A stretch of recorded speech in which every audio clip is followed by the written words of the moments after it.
donje tuke mag agoko kata rugby ni tim mar rugby mar Nakuru RFC noyudo loch margi mokwongo season ni ka joloch higni mokalo Kabras Sugar.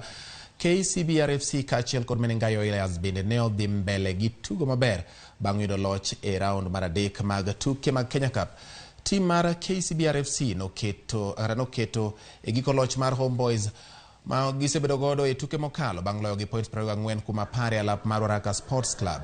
Darwin Mukiza noketo KCB mbele bang' yudo points 7 kapok Zeden Maro medone KCB try mar ariyo katugono ne odhi yweyo points 10 Khatis Lilako no medone KCB try mar adek aka jotugo Flanka Martin, Andrew Amonde kod Brian Wahinya no medo points ne KCB. Alap mana Nakuru Athletic Club tim mar Nakuru RFC noloyo tries 4 gi conversions adek kama omiyo gi loch.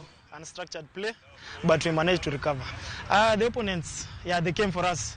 We didn't expect the unorthodox play, but we managed to pull out.